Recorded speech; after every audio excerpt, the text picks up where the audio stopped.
1979 ng'Amini agenda waliwo ettemu ery'amaanyi wano Itendero n'Enkaberebere n'ebitundu byonna naddala ebyalimu abasiraamu ne babatemula. Just I mention nti General Museveni yali omu ku abo abatemula abantu Itendero naye kale ekyo nakyo kyongeddeko. N'abuuza nti kati ffe tupulaninga ki, tuwa garanti ki abantu naddala abo abakola mu gavumenti oba abo abali mu buyinza tetugenda kuddamu the same vicious circle of violence. Ono avaawo n'amaanyi era bw'avaawo abantu be ne bayisibwa bubi ne batemulwa abalala ne basibibwa abalala ne badduka mu kkomera. How do we plan to end that vicious circle of violence? We have said it again and again. Although we don't want you to rely only on our words, we also want you to watch our actions and our personalities. We are seeking for peaceful change because we know if we get peaceful change, it will lead to peaceful coexistence, and then that will end the vicious circle of violence. But also, we have said it time and again that we are not vengeful people. We don't... You have surely done very well. I thank you so much. Thank you, Your Excellency, and the entire team for considering it right at this particular moment to come here. We need more of such ventures across the region because, as you have seen, Western region is sparsely populated. You know, usually there is a picture that is portrayed that very few people turn up. But for us to have gotten the kind of numbers, especially in Ntungamo, in Bushen here, in Rukunjiri, for such people to have turned up, I think shows that really, Your Excellency, that you are deeply rooted in the minds of the people, as down as LC wants, not as the press wants to show us. So thank you so much, people. I want to encourage you to reach further, and you know, so that next time when we come.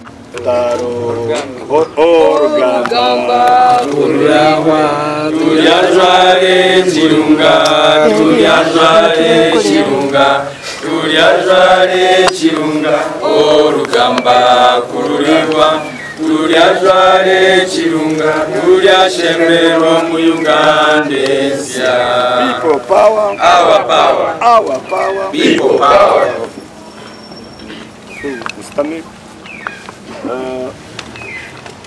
Twabashemera ugundo murundi omuri Ankole ejini Mbarara City ngenda kutwara umuca kuva isango tuhereze erizoba ntukeza tuwa yitu ya Ankole sub-region na Bunyoro na Bundi buja itabandize after here we are going to isengero konka twarangukira necessary ngo tugiro press briefing tumanyise ihanga ebikugendo misho ebitukorabamu nk'abantu bankore nk'abantu ba Uganda.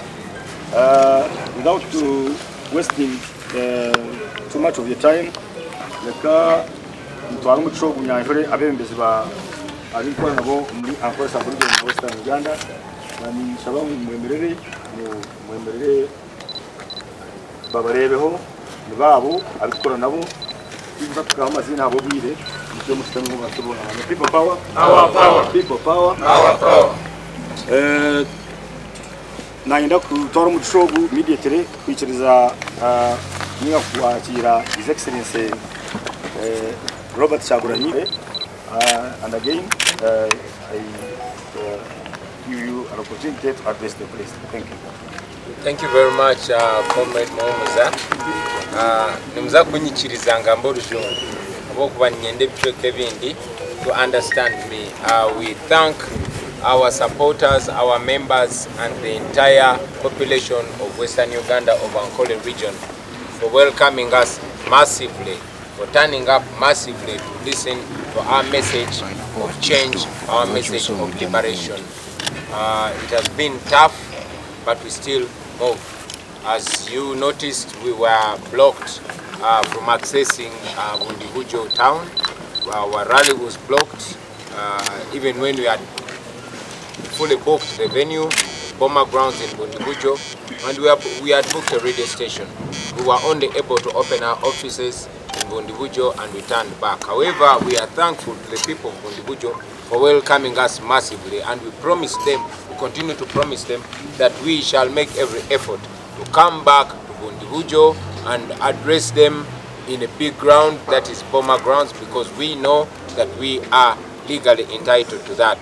We proceeded to Ishaka. We are thankful that we were welcomed massively.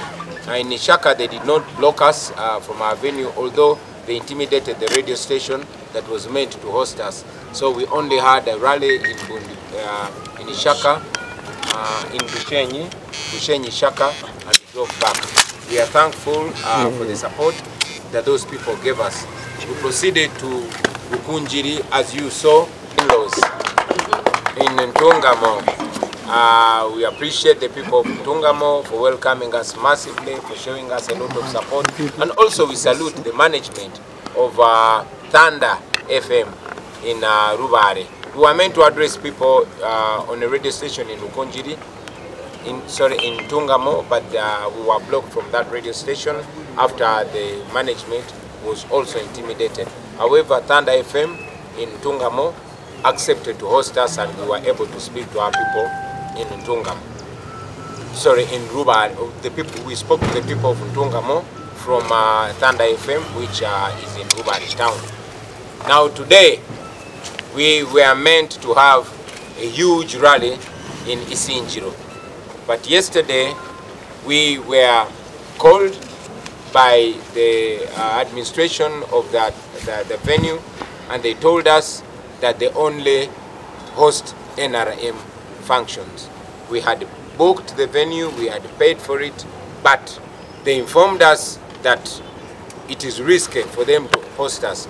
Therefore, they decently turned us down, and they said straight in our faces that they will not host us. That left us with only one option, going to Isinjiro, a radio station which has not yet blocked us. We are going to Isinjiro today, this afternoon, and we shall address the people of Isinjiro, not on a rally, but on a radio station, Isinjiro FM, and then after that, we shall make our way back. We want to appreciate the people of Western Uganda, the people of Ankole, also the people of Bundibujo, for the support. We continue to condemn the discriminative behavior of police, blocking us from the venues that other people are having functions in, and also trying to intimidate the radio stations not hosting us.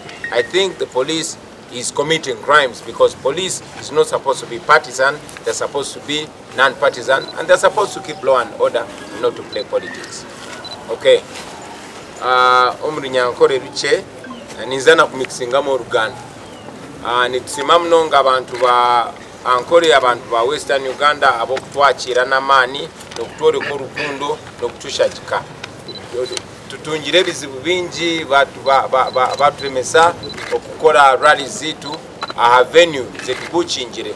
However, venue zindi twazayo, venue ya Ishaka Bushenyi tukachitunga, twa addressing abantu bitu aho, na which other venue we allow.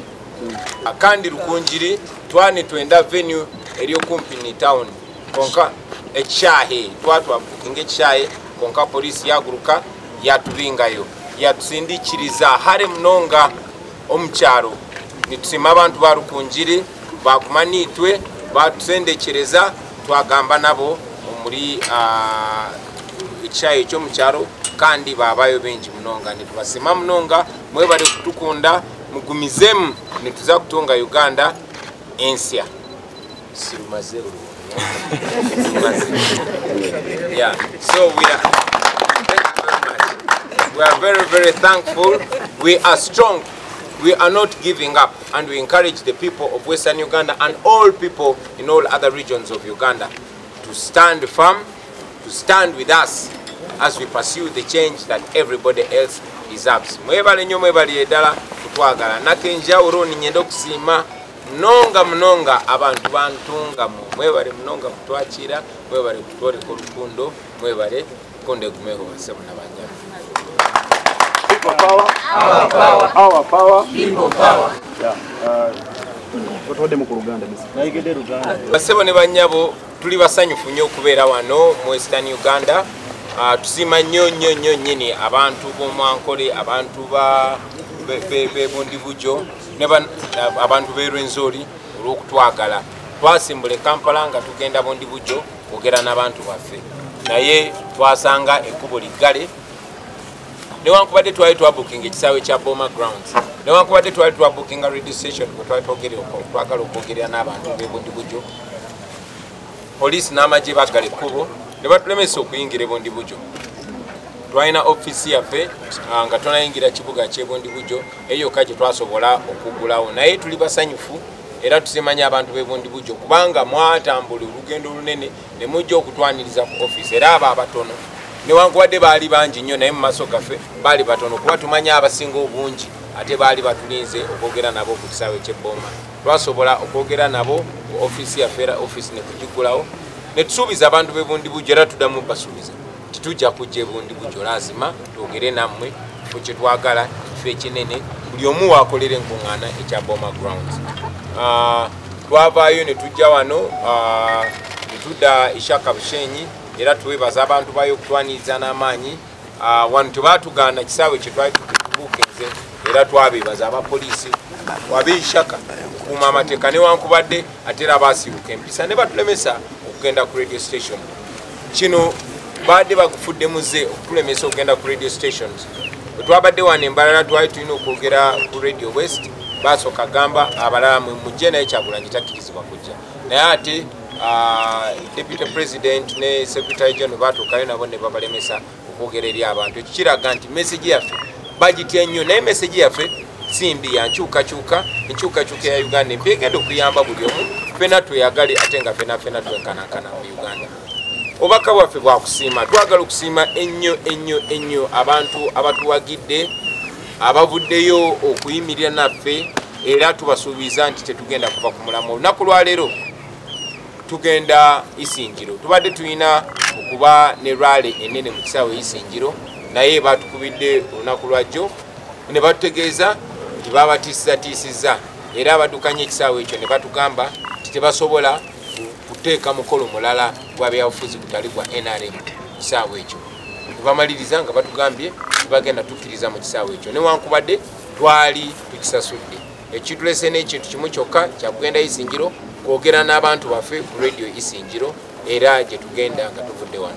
Mwebale nnyo mwebalire ddala basebo ne banyabo. We want to have a few questions, but before that, let's welcome our Deputy President for Western Uganda to address us. I also want to introduce to you our Secretary for Mobilization, Julian Kabagambe, who has just come in, and let's welcome Deputy President. Thank you very much, Your Excellency, members of the press. Good morning. I just want to thank the people of Western Uganda. You know, your attendance, you people out here in Bundi Bujo, along the road from Bundi Bujo to Mbarara, from Mbarara to Ishaka to Tungamo, now to Isingiro where we are going. People have demonstrated that they support National Unity Platform, regardless of what the kind of intimidation we are getting from the security agencies this side. I want to thank you so much for that, not only loving yourselves, but also loving our president, because you voted Honorable Kyagulanyi in 2021, although we are not really seated there where you want us to be. I thank you so much for the support. I thank you so much for turning up, and I want to encourage you and inform you that if you keep on fearing, the kind of fear you are showing is not good. And even the Bible says that fear is sin, that we need to overcome fear.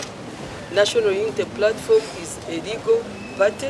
We are legally registered. We are operating across the country. It is no longer you know, the rumor that was circulating around that it is for people from the center, from the central region.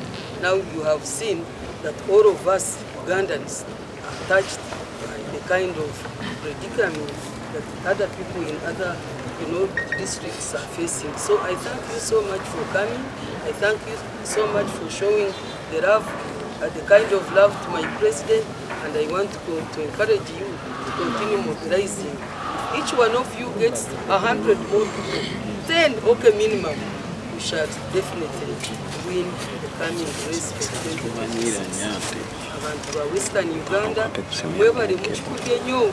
If it was possible, I would ask my team to clap for you. I know it's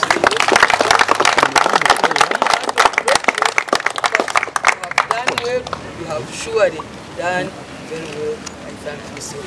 Thank you, Your Excellency, and the entire team for considering it right at this particular moment to come here. We need more of such ventures across the region because, as you have seen, Western region is sparsely populated. Now, you know, usually there is a picture that is portrayed that very few people turn up. But for us to have gotten the kind of numbers, especially in Ntungamo, in Bushen here, in Rukunjiri, for such people to have turned up, I think shows that really, Your Excellency, that you are deeply rooted in the minds of the people, as down as LOC wants, not as the press wants to show us. So thank you so much, people. I want to encourage you to reach further, and you know, so that next time when we come through you to the Secretary General, the organizing committee, that we reach deeper. We don't only stop in the centers, we go even in the sub-counties. People are sparsely populated here, so we have to find them where they are. We have to go to the markets, we have to go to the, you know, the small trading centers down there, so that we can reach many other people in order for our gospel to reach everyone. I thank you so much for listening. People power. Power.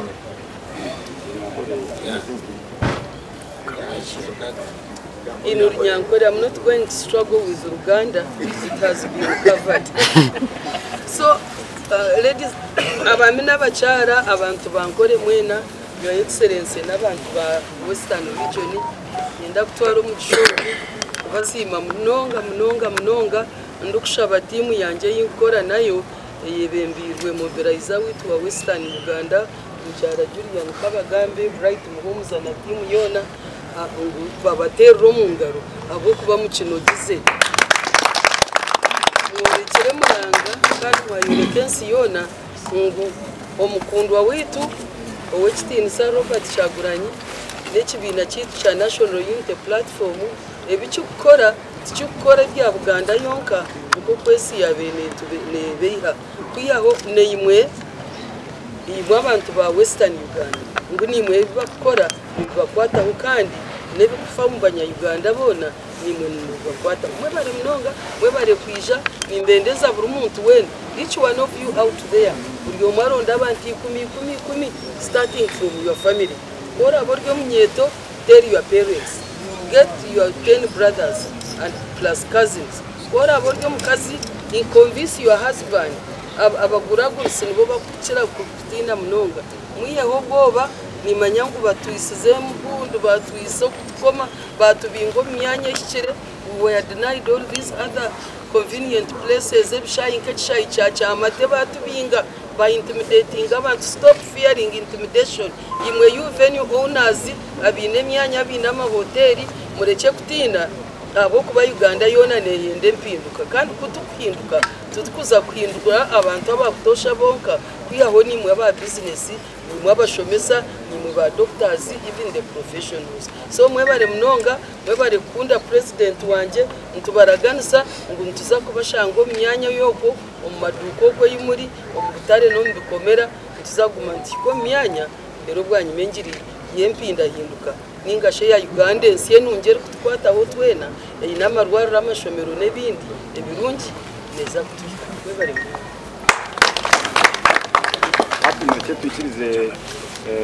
the right honorable. very important for the people to know what really we came to tell the people here. And that message, through the message of the President and all speakers everywhere we've been, is to awaken the people of Uganda. We know we're involved in the struggle for freedom and democracy, and it is, as you know, a long haul. It is a marathon, it's not a sprint. We have a duty to move everywhere and try to awaken our people, to show them that, you know, the power belongs to them. Those of you who have moved with us, and I want to really appreciate the journalists who have been with us everywhere we've gone, you have seen that there is always a false narrative given out there that the people of Western Uganda are doing well. But you people have seen the poverty in Rukunji. You have seen the poverty in Ntungamo. You have seen the poverty. You saw the poverty in Budibujo, in Bushenyi and other places. You have seen the struggles of the people. You've seen them talking about the prices of milk, the prices of matoke and other things. So one of the things we've been trying to do is to debunk the false narrative that the people of Western Uganda are doing very well, that, you know, and what we've been saying that the people who are in the thing, as they call it, are just a small group of people who are connected to the power center. But majority of the people of Western Uganda, just like all other regions in this country, are suffering. You know, the children drop out of school in Western Uganda. There's a huge number of dropouts. So many problems that have been happening in this region. You know, hospitals without drugs and all those other problems that affect people. So our message has been to the people of Western Uganda to awaken, to ensure that they debunk the narrative which people try to put out there, that for them they are comfortable, that they are doing well, when actually they are also suffering like everyone else.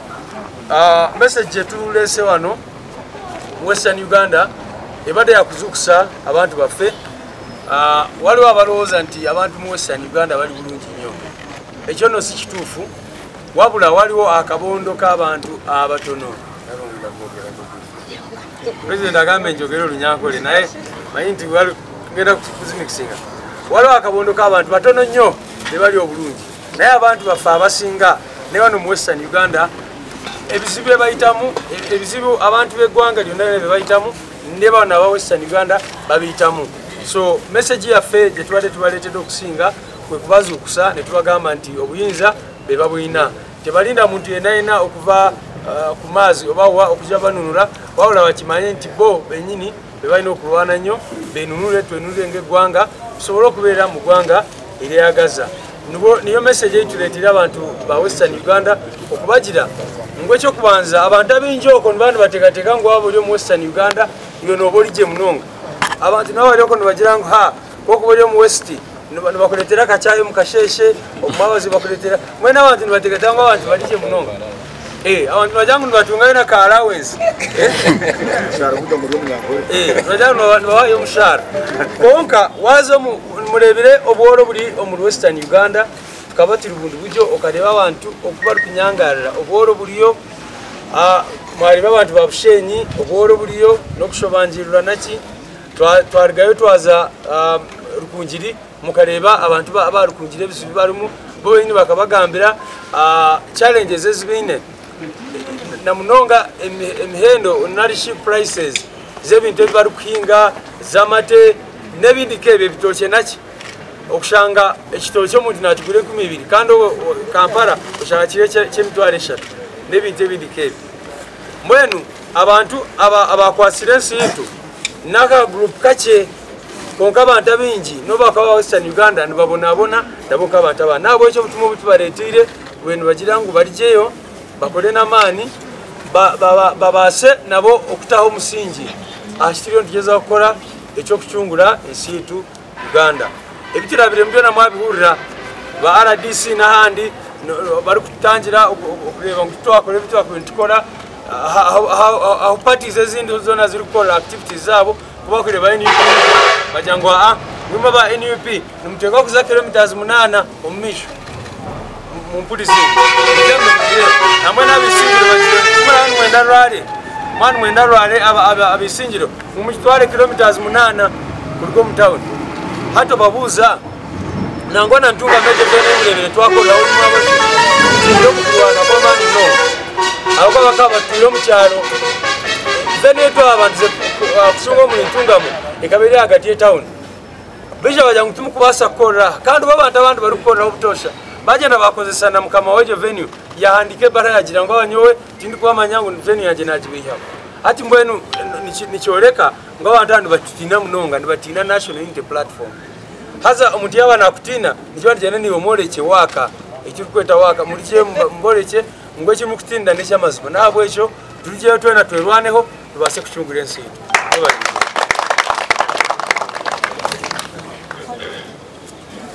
much. Maybe before I answer these questions, kampise wakalangu magezi. Many, in fact, somebody asked about it. It was Map Media. We plan to go to places where we looked from to planning of Uganda, Jibali, Jibatugana, over Jibatugana, Jibatugana Kudayo. I've just made it clear that we promised the people of Bundibujo that we shall go back and address them. And that should be the same message to the people of Bugweri, the people of Kamuli, the people of all places who are blocked from. As a matter of fact, next weekend, on Thursday 25th, we are going to be in Bugweri. Friday 26th, we shall go and meet the people of Palisa. And Saturday 27th, we shall go and meet the people of Soroti. Mzee Ali Waswa, abuze ekibuuzo ti mu 1979 ng'Amini agenda waliwo ettemu ery'amaanyi wano Itendero n'Enkaberebere n'ebitundu byonna naddala ebyalimu abasiraamu ne babatemula. Just I mention nti General Museveni yali omu ku abo abatemula abantu Itendero naye kale ekyo nakyo kyongeddeko. N'abuuza nti kati ffe tupulaninga ki tuwa guarantee ki abantu naddala abakola mu gavumenti oba abo abali mu buyinza tetugenda kuddamu the same vicious circle of violence. Ono abaawo n'amaanyi era bw'avaawo abantu be ne bayisibwa bubi ne batemulwa abalala ne basibibwa abalala ne badduka mu komera. How do we plan to end that vicious circle of violence? We have said it again and again. Although we don't want you to rely only on our words, we also want you to watch our actions and our personalities. We are seeking for peaceful change because we know if we get peaceful change, it will lead to peaceful coexistence, and then that will end the vicious circle of violence. But also, we have said it time and again that we are not vengeful people. We don't intend to do the same evil that has been done to us. This is not only because we are good people. Yes, we are good people, but also the nature of us. Look at our generation. We're all mixed up. Look at the friends we have. They are in police. They are in the military. Some of the people are in NRM, although they don't have the confidence to come out and support us, even though they belong to the NRM. We have said it time and again that our leadership will be different. No Ugandan should have to run out of the country because they don't belong to NUP or because they belong to the previous government. Of course, there are people that have committed crimes. There are people that have killed people. But again, we've promised to have a process of reconciliation, truth-telling, and moving forward. And that is what I want to assure people. I also want to debunk the lie that the regime has always been pushing in Western Uganda, saying, Bobi Wine wafuka president, abatali baganda bagenda bagoba mu kibuga, abanyankole bagenda kuba n'obuzibu, abanyarwanda bagenda kuba n'obuzibu. Kye mugamba we nafuka president ngenda kugoba first lady.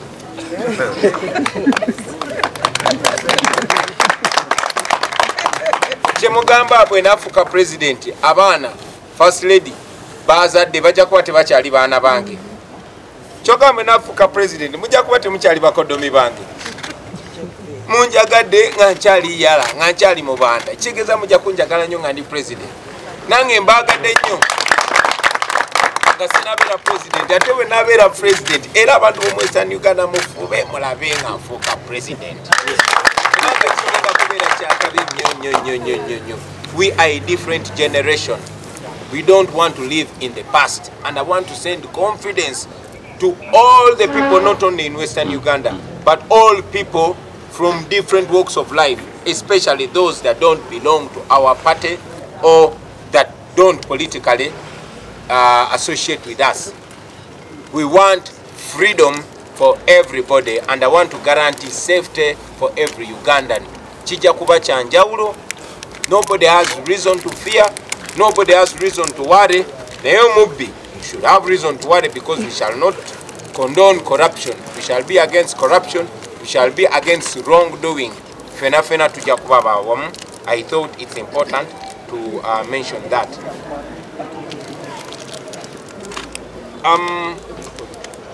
Somebody has asked, do I spot any opportunity in these diversions when they stop us from going through the main roads or the main towns? Is there any opportunity? Yes, there is.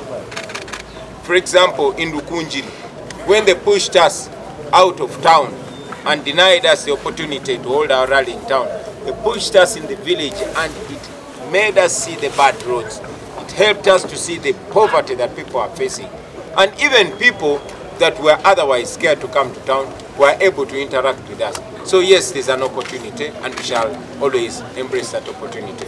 Obuza oba chirimu advantage yonna okulemesa okusinkana abantu mu bibuga n'okulemesa okuyita mu towns ne batusindika mu kyalo. Kituyamba nnyo. Oba oli awo tetwandirabye bizibu first hand abantu bye bayitamu. Ne kati tubiraba. Ababadde Rukunjiri mwalabye bwe batuganya okwogerera mu town ne batusindika mu kyalo.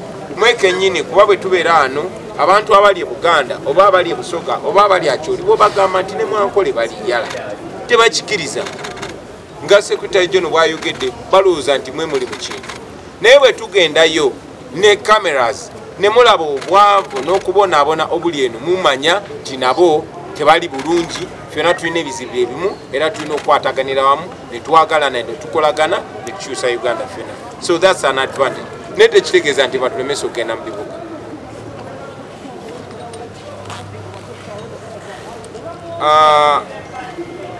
Batubuuza oba tupulaninga okugula offices mu bitundu ebirala bya Western Uganda.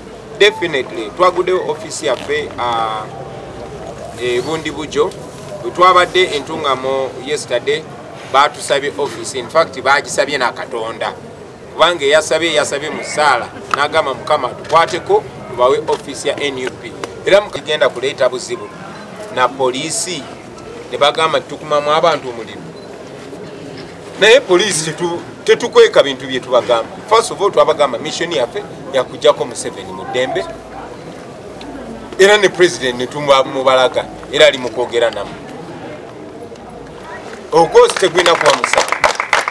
Tugamba Bannayuganda ba emulating Bannakenya. Bannakenya kye bakola tekimenya mateeka. Kituufu kirungi era tukiwagira. Tewali ateme muntu jambia, tewali akubye muntu sasi, at least mba civilians bakasuka mayinja. So to encouraging non-violent Holiday General Kaindo Tafiri yakamize out n'agamba abavubuka muyimirire mwebereremu. Kakati baba kutufuna obuzibu. General Kaindo Tafiri yandisoso okufuna obuzibu. Omwogezi wa police yavaayo n'agamba nti kituufu abantu balina eddembe lyabwe kwekalakaasa. Mwalabye abantu abavudde Isembabule nga bagenze ku parliament nga beekalakaasa. So nkakasa nti tekirina buzibu n'akamu kasita mwekalakaasa mu ddembe. Tokwata jenja, tokwata jambia, tokwata kyakulwanyisa, kwata kipande kyo otambule mu ddembe. Bwe mba temusobola kuwuliriza nze ate simuwulize General Kaindo Tafiri kyabagambye oba mulabe example gye babawadde abantu b'Isembabule. Mwenna tubawagira okwekalakaasa. And I continue to encourage you to do this in the name of your generation. Don't make it a party thing or a tribal thing or a religious thing. I like the idea that the young people of Uganda are encouraging each other to be tribeless, to be partyless, to be religionless, but most importantly, to be fearless.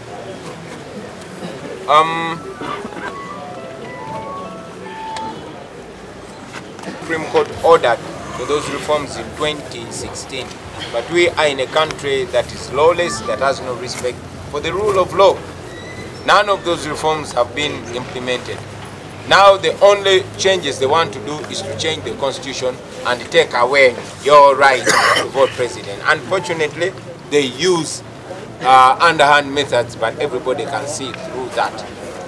Even if our constitution has been abused numerous times, even the way it is, the law as it is, if it's respected and people's rights are respected, can deliver us to the change that we want.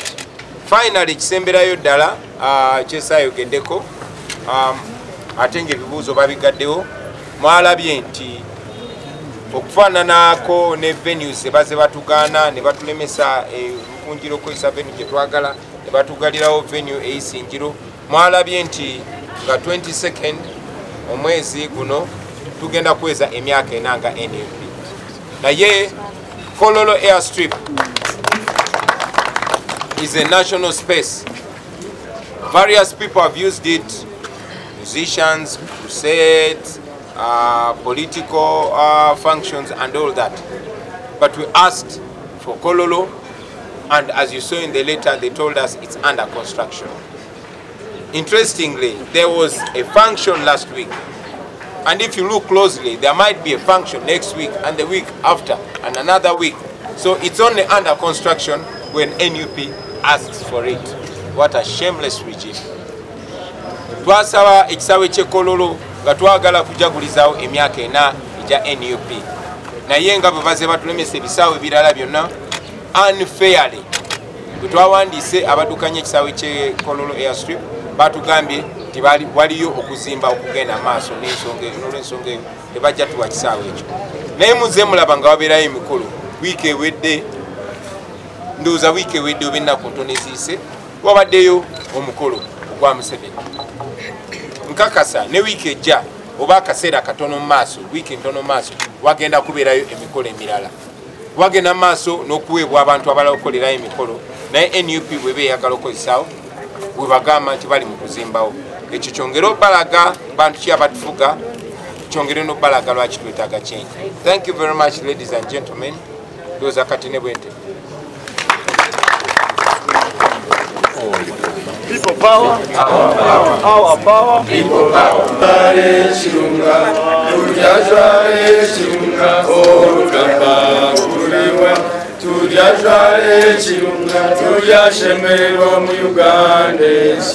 People power, our power, our power, people power.